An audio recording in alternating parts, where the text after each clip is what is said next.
Good morning, everyone. My name is Anurag and you are watching my channel Financially Yours. सबसे पहले मैं अपने viewers को thank करना चाहूँगा जो मैंने लास्ट वीडियो डाला था ओमैक्स एससीओस जो अभी लॉन्च हुए थे। सो थैंक यू सो मच, आपने बहुत अच्छा रिस्पांस दिखाया उस वीडियो के ऊपर। और तो आज जो वीडियो बना रहा हूँ तो काफ़ी सारे ऐसे इन्वेस्टर्स थे जिनका कॉल आया जो ये कह रहे थे कि कुछ हमें किसी और बिल्डर के आप कमर्शियल एससीओज आप हमें दिखाओ, राइट, जिसमें हमें इजीली अलॉटमेंट मिल जाए, कुछ ऐसा लक्की ड्रॉ सिस्टम ना हो और पेमेंट प्लान अच्छा हो और वर्ल्ड स्ट्रीट के आसपास ही होना चाहिए। सो आप सबको पता ही है जो सेक्टर 79 है वो पूरा कमर्शियल सेक्टर है। सो मैंने एक नया लोकेशन आइडेंटिफाई करी है, एक नए बिल्डर हैं जो अपने नए एससीओज लेके आ रहे हैं। सो चल के देखते हैं कि एक तो लोकेशन ये एससीओज कहाँ पे आ रहे हैं और फिर डिटेल में इसके बारे में हम डिस्कस करेंगे। अगर हम बीपीटीपी फ्लाईओवर से आ रहे हैं, सो करंटली मेरे लेफ़्ट साइड जो है वो है विपुल, और अब यहाँ से हमको स्ट्रेट चलना है। So now we are crossing DPS चौक।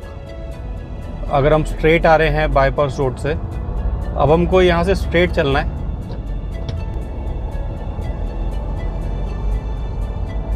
सो अगर हम स्ट्रेट चलेंगे तो राइट हैंड साइड आपकी ये पड़ेगी वर्ल्ड स्ट्रीट और लेफ्ट हैंड साइड कुछ अदर बिल्डर्स के भी कमर्शियल हैं मंशा के।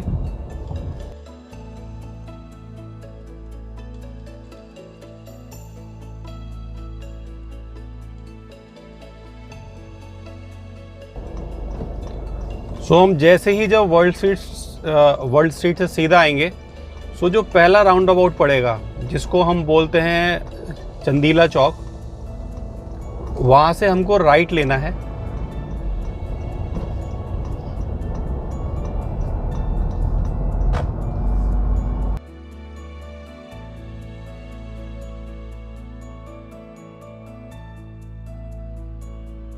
सो इस समय करंटली हम साइट पे पहुंच चुके हैं कैपिटल एससीओ जिसके बारे में आपसे डिस्कस कर रहा था। मैं आपसे दोबारा एक बारी जो उसका रूट मैप है वो डिस्कस कर लेता हूँ। हम सीधा बाईपास से आए, बीपीटीपी हमने फ्लाईओवर क्रॉस किया, उसके बाद सबसे पहला एक जो चौक आता है मेन चौक, उसको बोलते हैं डीपीएस चौक। जैसे ही हम वहाँ से स्ट्रेट चलेंगे थोड़ा सा आगे, देन राइट हैंड साइड आपका पड़ेगा वर्ल्ड स्ट्रीट और लेफ्ट हैंड साइड कई अदर बिल्डर के कमर्शियल प्रोजेक्ट चल रहे हैं। तो वहाँ से हमें स्ट्रेट चलना है। वर्ल्ड स्ट्रीट जैसे ही हम क्रॉस करेंगे तो एक और राउंड अबाउट आएगा जिसको बोलते हैं चंदीला चौक। वहाँ से हमें राइट लेना है और राइट लेके हमें स्ट्रेट चलना है समवेयर अराउंड 1 किलोमीटर के आसपास, और उसके बाद हमको यू टर्न लेना है। और जैसे ही हम यू टर्न लेंगे तो यू टर्न लेते ही सबसे पहले ऑरिक के एससीओज आएंगे एंड देन उसके बिल्कुल साथ में ही कैपिटल के ये आपके शॉपकॉम ऑफिस जो एससीओज हैं वो हैं। सो मैं आपको थोड़ा लोकेशन दिखा देता हूँ इस समय।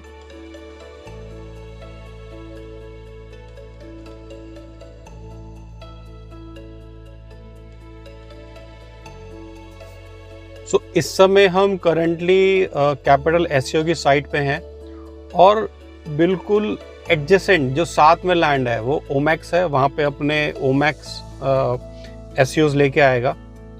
सो दोनों की वैल्यू सेम ही है, कोई फ़र्क नहीं है उसके अंदर। मैं आपको थोड़ा सा दिखा भी देता हूँ। ये देख सकते हैं, ये आपको जो फ्लैट्स बने हुए हैं वर्ल्ड स्ट्रीट के अंदर ओमैक्स रॉयल एजेंसी वो आपको दिखाई दे रहे हैं। और ये जो फ्लैग्स हैं ये ओमैक्स की लैंड है, उसी के साथ कैपिटल ने अपने एससीओज लॉन्च करे हैं। देखो वैल्यू सभी की सेम होनी है। जो एससीओ सेक्टर 79 में आ रहे हैं, अगर आप देखेंगे सबके जो प्राइस हैं वो आसपास ही हैं, राइट। तो अगर हम इन एससीओज की यूएसपी की जो बात करें, वो ये है कि एक तो ऑब्वियस सी बात है, world seat it's a brand, it's a name, उसके साथ ही ये एसयूज हैं। देन इसका स्ट्रक्चर बहुत इंपॉर्टेंट है, लाइक जो इसका एलिवेशन होगा बहुत ही मॉडर्न आर्किटेक्चर बनाएंगे, और इसमें जो कंस्ट्रक्शन होगी आपको जो मिलेगा इसमें basement, ground floor, first, second, third, मतलब टोटल 5 फ्लोर्स आपको मिलेंगे, और उसमें लिफ्ट का भी प्रोविजन होगा। सो ये बहुत बड़ी यूएसपी है किसी कमर्शियल के अंदर। अब जो काफ़ी सारे इन्वेस्टर्स हैं या एंड यूज़र हैं जो एससीओज और कमर्शियल खरीदना पसंद करते हैं, काफ़ी लोग ऐसे होते हैं जो बहुत ही ज़्यादा प्रेफर करते हैं कमर्शियल में इन्वेस्ट करना, बिकॉज उनको पता है कि बहुत ट्रमेंडस रिटर्न मिलते हैं, और अच्छी ब्रांड मिल जाए तो अगर हम किसी अच्छी कंपनी को लीज कर दें तो रेंटल भी बहुत अच्छा आता है। बट अब सबके दिमाग में एक ही चीज़ आती है कि यार इतना एसईओज बन रहे हैं, सो एक्चुअल में क्या इनकी डिमांड है या नहीं है। सो ऑनेस्टली अगर आप डेटा उठा के देखोगे तो फरीदाबाद के अंदर जो सबसे ज़्यादा हॉट सेलिंग प्रोडक्ट हैं वो आपके कमर्शियल एससीओज और प्लॉट्स। ये एक ऐसी चीज़ है फरीदाबाद के अंदर जिसमें हमेशा डिमांड ज़्यादा रहती है और सप्लाई कम है। अगर आपने थोड़ी सी भी स्टडी करी है, कभी आप मार्केट में निकले हैं ग्रेटर फरीदाबाद में चीज़ें खरीदने के लिए, तो आपको ये चीज़ पता है बहुत अच्छे से कि यहाँ पे चीज़ें आसानी से नहीं मिलती, मैक्सिमम चीज़ आपको रीसेल में मिलेगी। तो यहाँ पे जो रिटर्न है कमर्शियल के अंदर वो कंपेयर टू दिल्ली एनसीआर बहुत ही ट्रमेंडस है।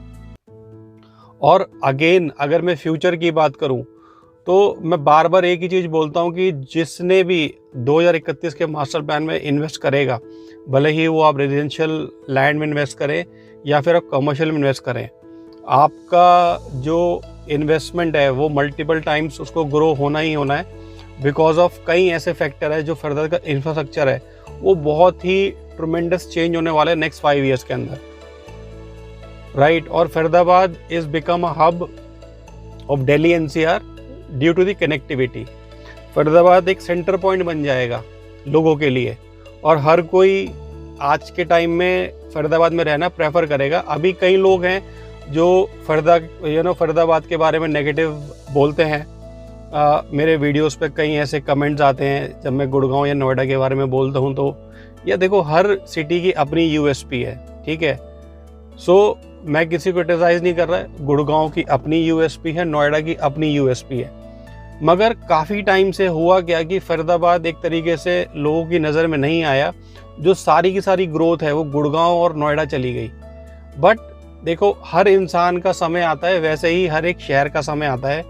सो आने वाले अब जो 10 साल हैं, जो 2031 का मास्टर प्लान है, अब ये फरीदाबाद का टाइम है। और ऑलरेडी देखो नोएडा बहुत बड़ा है, उसमें आप मतलब जितना ज़्यादा लैंड नोएडा के पास है आई थिंक किसी के पास नहीं है, राइट। तो वहाँ पे क्या है, सप्लाई बहुत ज़्यादा है और डिमांड भी है, मगर सप्लाई बहुत ज़्यादा है। गुड़गांव की आज मैं अगर रेजिडेंशियल की बात करूँ या मैं कमर्शियल की बात करूँ तो आपको भी पता है जो प्राइजेस हैं वो बहुत ही ज़्यादा अपने पीक पे जा चुके हैं।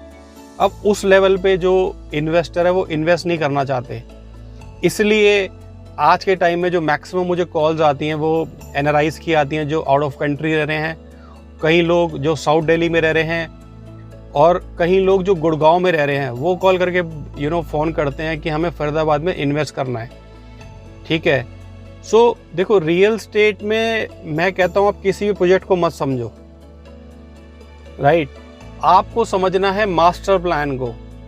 Real estate is a visionary game, it is not आपका जो विजन है वो बहुत बड़ा होना चाहिए। शॉर्ट टर्म कुछ भी नहीं होता। अगर आप सोच रहे हो ओवरनाइट आपको अमीर बनना है तो प्लीज़ आप रियल स्टेट में मत एंटर करें, because real estate multifold return देता है, यस, बट उसके लिए आपको थोड़ा पेशेंस रखना बहुत इंपॉर्टेंट है। और आज की डेट में जो फरीदाबाद में एससीओज लॉन्च होते हैं ना, तो बेचने की ज़रूरत नहीं पड़ती, केवल इन्वेस्टर को फ़ोन करके बोलना होता है सर ये नई चीज़ आ रही है, ठीक है। क्लाइंट अपने आप आके चेक दे के चला जाता है कि मेरा आप इसमें इन्वेस्ट कर दीजिए।